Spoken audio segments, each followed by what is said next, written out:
ఉన్న బంగారాన్ని విడిపించి ఆ రోజు ఆన్లైన్ రేటుకే మేము కొంటాం. Sharma gold company. నమస్కారం, సుమన్ టీవీకి స్వాగతం.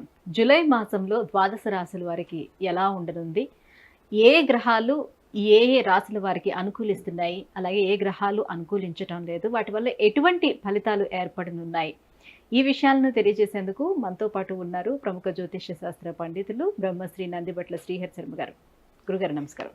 వాగర్థావివ సంపృక్తౌ వాగర్థ ప్రతిపత్తయే జగతః పితరౌ వందే పార్వతీ పరమేశ్వరౌ. సదాశివసమారంభాం శంకరాచార్య మధ్యమాం అస్మదాచార్య పర్యంతం వందే గురుపరంపరాం. ఆదిత్యాయ చ సోమాయ మంగళాయ బుధాయ చ గురుశుక్ర శనిభ్యశ్చ రాహవే కేతవే నమః. గురుగారు, ఈ జూలై మాసంలో ధనుసు రాశి వారికి ఎలా ఉండబోతుంది, వాళ్ళకి గ్రహాల స్థితిగతులు ఎలా ఉన్నాయి, ఎటువంటి ఫలితాలను ఇస్తున్నాయి?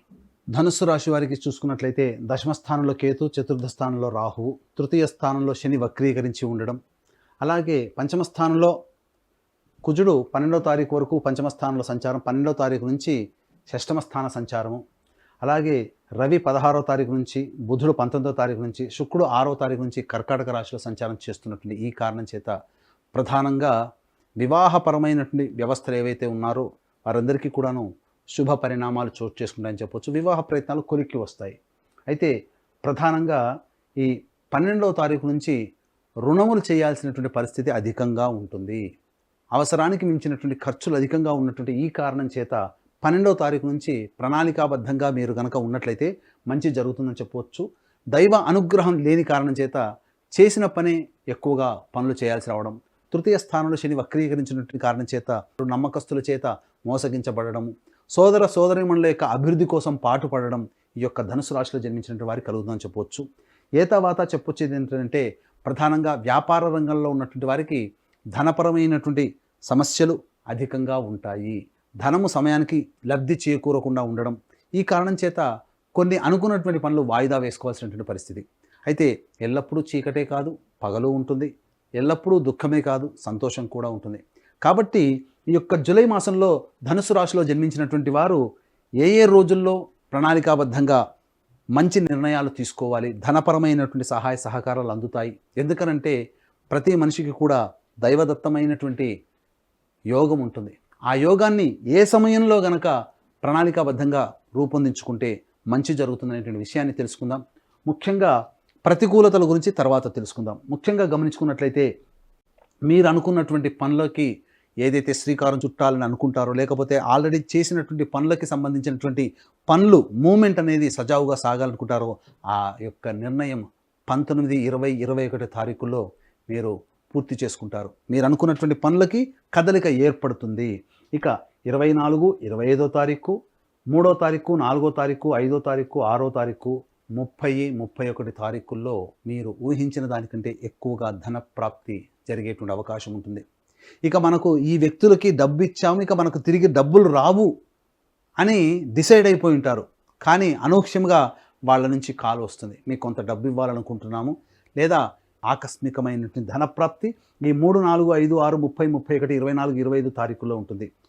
ఉద్యోగపరమైనటువంటి ప్రయత్నాల్లో కొంత ఒడిదుడుకులు అనేటువంటి ఉంటాయి. కానీ వాటికి సంబంధించినటువంటి ఆశాజనకమైనటువంటి ఫలితాలు 12, 13, 14 తారీఖుల్లో ఉద్యోగ బదిలీలు కావచ్చు, నూతన ఉద్యోగ ప్రాప్తి కావచ్చు, అలాగే ఏదైనా ఒక శుభవార్త ఉద్యోగ వ్యాపార సంబంధమైనటువంటి వాటికి మీరు పొందుతారని చెప్పవచ్చు. ఇక 15, 16 తారీఖుల్లో అనుకూలతలు ఎక్కువగా ఉండడం, అలాగే సంబంధించినటువంటి చేయి ప్రయత్నాల్లో శుభ పరిణామాలు చోటు చేసుకోవడం చేత ఈ యొక్క 15, 16 తారీఖుల్లో కూడా ఆనందదాయకమైనటువంటి పరిస్థితులు ఉంటాయని చెప్పవచ్చు.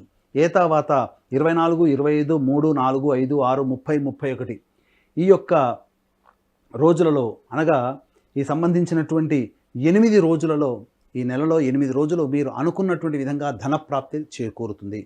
ఇప్పటి వరకు అనుకూలంగా ఉన్నటువంటి విషయాన్ని తెలుసుకుందాం. ప్రతికూలంగా ఉండేటువంటి విషయాన్ని కనుక మనం చూసుకున్నట్లయితే ప్రధానంగా ధనపరమైనటువంటి ఖర్చులు 22, 23 తారీఖుల్లో అధికంగా ఉంటాయి. అలాగే 7, 8, 9, 10, 11, 17, 18 తారీఖుల్లో ధనము అధికంగా ఖర్చు అయ్యేటువంటి అవకాశం ఉంటుంది. కావున జాగ్రత్తలు పాటించండి. ఎవరికి కూడా 7, 8, 9, 17, 18, 22, 23 తారీఖుల్లో డబ్బులు అప్పుగా ఇవ్వకండి.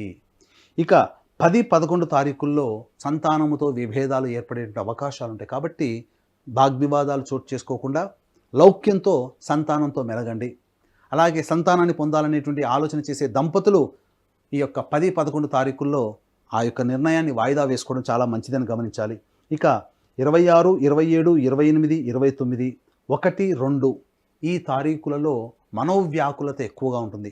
ఆశించిన మేర ఫలితాలు లభించకపోవడము, చేసినటువంటి పనులకు సంబంధించినటువంటి ఫలితం కోసం ఎదురు చూస్తూ ఉండడం, ఈ కారణం చేత ఈ నిర్ణయాలన్నీ కూడాను వాయిదా పడడం, మానసికమైనటువంటి ప్రశాంతత కోల్పోతారని చెప్పవచ్చు.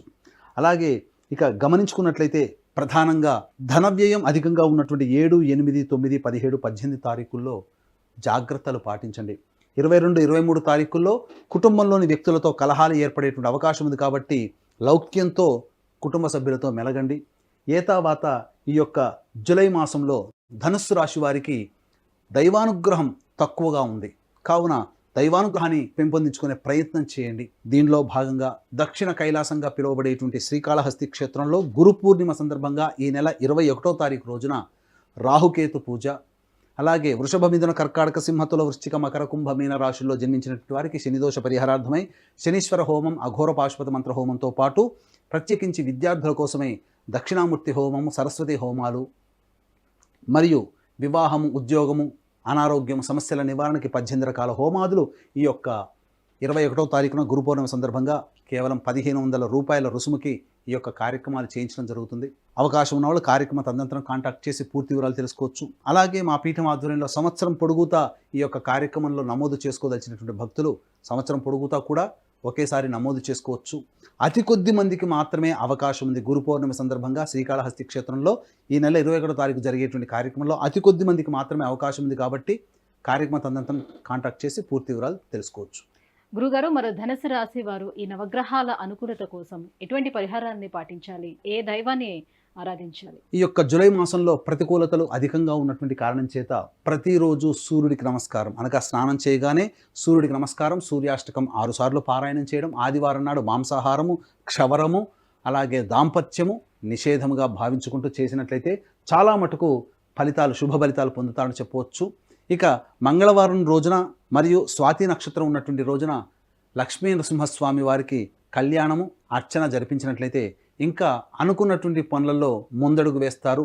ముఖ్యంగా ఈ యొక్క ప్రతికూలతలు అనుకూలంగా లేని రోజులైనటువంటి ఈ నెలలో 7, 8, 9, 17, 18, 22, 23 తారీఖుల్లో ధనపరమైనటువంటి నిర్ణయాలు తీసుకోకుండా ఉండడమే మేలని గమనించుకుంటూ అధిక ధనప్రాప్తి కలిగేటువంటి రోజుల్లో అనగా 24, 25, 3, 4, 5, 6, 30, 31 తేదీల్లో మీ యొక్క ధనప్రాప్తి అధికంగా ఈ తారీఖుల్లో ఉంటుంది కాబట్టి జాగ్రత్తలు పాటించుకుంటూ మీకు వచ్చినటువంటి ధనాన్ని ప్రణాళికాబద్ధంగా రూపొందించుకుంటే ఈ జూలై నెల మాసమంతా కూడాను ప్లాన్గా మీకు అన్ని శుభంగా జరుగుతాయని చెప్పడంలో ఏమాత్రం సందేహం లేదు. గురుగారు, ధనుసు రాశి వారికి జూలై మాసం ఎలా ఉండబోతుందనే విషయాన్ని తెలియజేసినందుకు ధన్యవాదాలండి. సర్వం శ్రీ ఉమామహేశ్వర పరబ్రహ్మార్పణమస్తు.